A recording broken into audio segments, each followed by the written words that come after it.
I have watched more last breaths than I ever wanted to count. More than 4,000 people over 53 years, and most of their faces still visit me at night.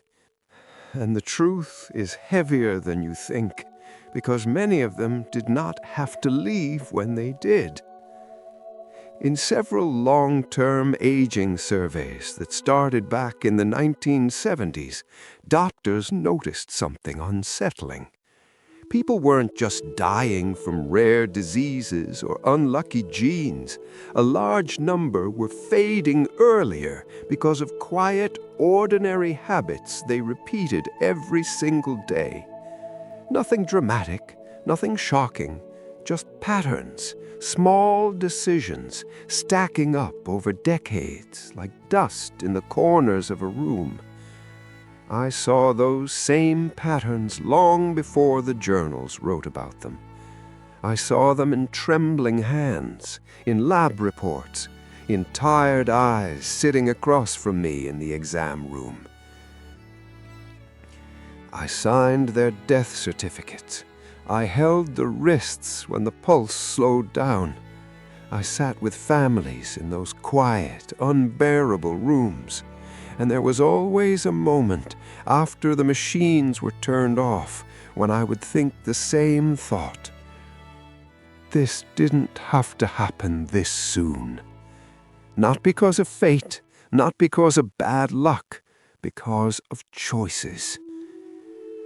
I'm 102 now, and I'm not telling you this for admiration or sympathy. I've outlived almost everyone I loved. There's nothing glamorous about that. I'm telling you because I've spent more hours around dying people than almost anyone still breathing.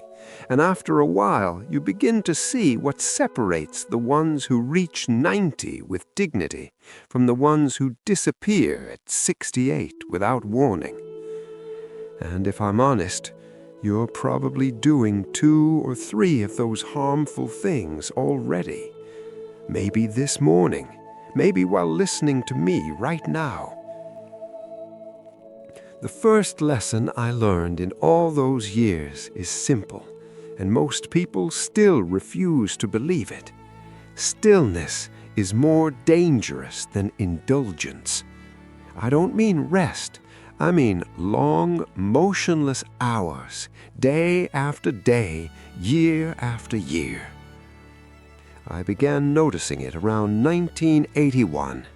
I started writing separate notes about patients whose jobs kept them seated all day compared to the ones who moved around. Accountants, secretaries, executives, they didn't just look older, they aged differently. Their blood tests shifted, their circulation weakened, their hearts surrendered sooner. By the early 1990s, the pattern was so clear it almost frightened me. Someone who spent 8 or 9 hours a day sitting was aging inside their body about 40% faster than someone who kept moving. The medical studies eventually confirmed it, but I didn't learn it from textbooks. I learned it from watching bodies fail. Here's what happens when you sit too long. Your blood slows down. It starts to collect in your lower body like stagnant water in a forgotten pond. Your lymph system, which relies on movement to carry away waste, begins to stall. Toxins linger longer than they should.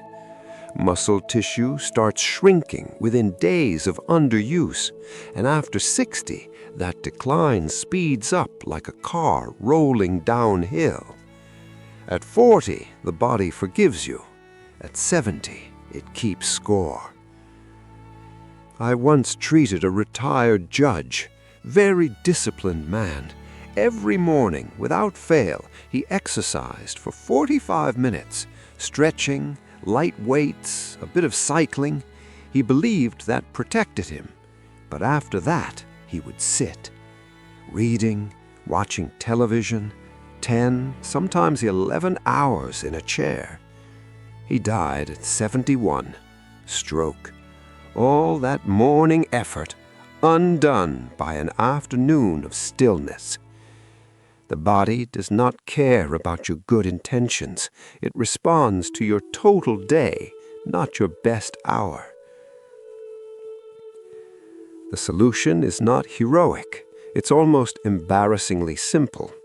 Stand up, walk to another room, stretch your legs. Do it every hour. I've been doing it since 1974. I set a timer. Every 50 minutes I rise, even if I'm in the middle of a good chapter or a phone call. I'm 102 now, and I'm still doing it. Not because I'm disciplined, because I've seen what happens when you don't. The second pattern was sleep, not just quantity, but quality. You wouldn't believe how many people told me they only needed 5 or 6 hours. They said it proudly, like they were tougher than the rest of us. It wasn't strength. It was self-deception. Your brain needs roughly 7 to 9 hours to finish its nightly repair work. During deep sleep, your body clears out the metabolic waste that builds up in your brain all day. Proteins linked to memory loss, mental fog, decline. When sleep is cut short, those substances linger. Night after night, year after year. I watched patients who slept poorly begin losing their memory almost 10 years earlier than those who rested well. The connection was so strong that by looking at someone's sleep habits in their 60s, I could almost predict how their mind would look at 75. And here's something many people still overlook. Interrupted sleep is worse than short sleep. If you wake up 4 or 5 times a night, even for a minute, your brain never sinks into the deeper stages where real healing happens. Many of my patients had no idea this was happening. Their spouses noticed. They didn't. If you spend 8 hours in bed and still wake up exhausted, that's not normal aging. That's a warning sign. The third thing I saw again and again was loneliness. I know it sounds soft, almost sentimental. It isn't. Isolation triggers a steady stress response inside the body. Cortisol stays elevated. Immune defenses weaken. Inflammation quietly rises. I had patients who were medically stable, decent blood pressure, manageable conditions, but they lived alone without real connection. They declined faster than people with serious illnesses who were surrounded by friends and family. Human beings are not built for isolation, not at 20, not at 70. And after 60, when spouses pass away and old friends begin to disappear, the danger grows. You have to resist it on purpose. Call someone, join something, sit in a room where people know your name. Do not let whole weeks pass without a real conversation, because silence, over time, can be just as destructive as disease. And I wish someone had convinced my wife of that. But I'll tell you about her in a moment, because that part of the story still sits heavy in my chest. My wife, she never believed any of this would apply to her.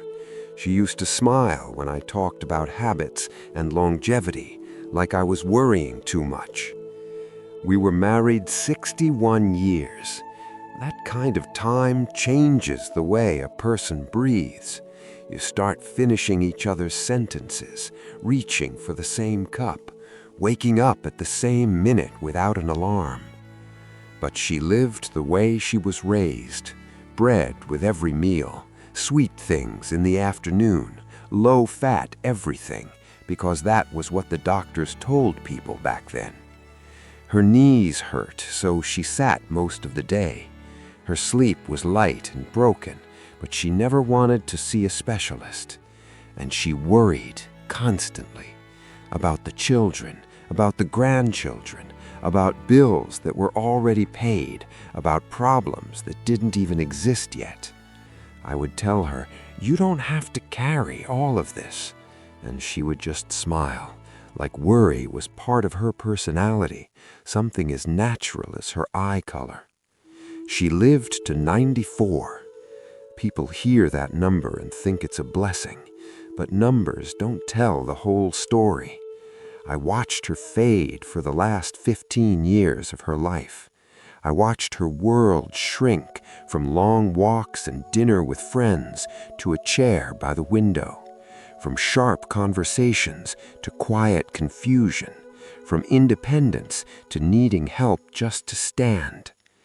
Those final years weren't a gift.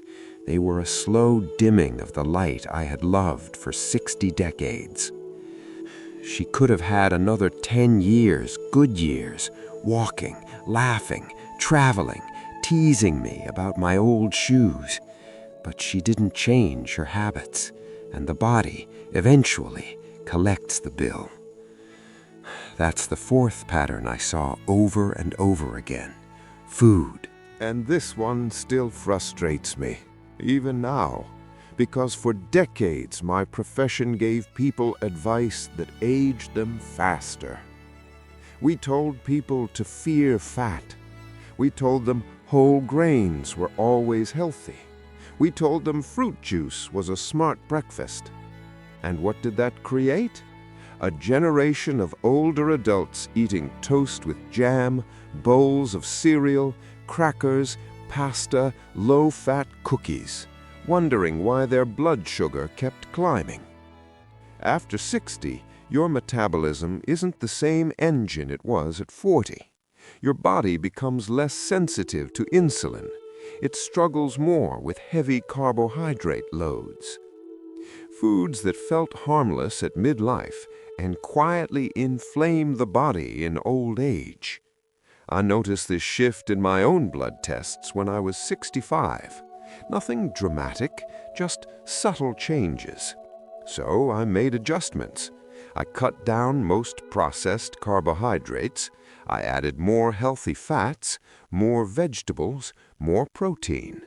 Within 3 months, my inflammation markers dropped, my energy steadied, my mind felt clearer. I recommended the same approach to my patients. Some listened, many didn't. They trusted the old advice. And now, most of them are gone. The fifth pattern wasn't something you could measure easily in a lab test. It was chronic worry. Not panic attacks, not dramatic anxiety, just a constant, low-level hum of concern. The kind that keeps your shoulders tight, keeps your thoughts racing at night, keeps your body quietly flooded with stress hormones. I had patients who were retired, financially stable, surrounded by loving families, and still spent hours every day worrying about things they couldn't control. Their bodies aged faster, their sleep suffered, their immune systems weakened.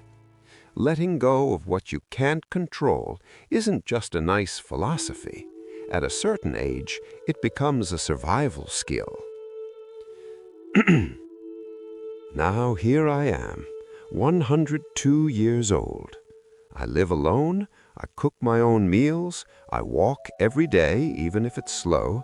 I read, I call my grandchildren, I sleep about 7.5 hours most nights. There's nothing extraordinary about me. No secret genes, no miracle supplements. Just small decisions repeated for decades. And I'm telling you, after 53 years of watching people reach the end, those small decisions matter more than you think. You don't have to overhaul your entire life overnight. Just pick one thing. If you sit too much, start moving. If your sleep is broken, fix it. If you're isolated, reach out. If your food is hurting you, change it. If worry is eating your days, learn to loosen your grip. Fix one, and the others slowly become easier. I have buried 2 of my 3 children. I have buried my wife. I have buried more than 4,000 patients. And I'm still here. Not because I was chosen, not because I was lucky, because of choices. Most of the people I buried didn't have to go when they did. They just kept living the same way until the body finally refused to keep up. And now, you're still here. So the real question isn't about them. It's about you.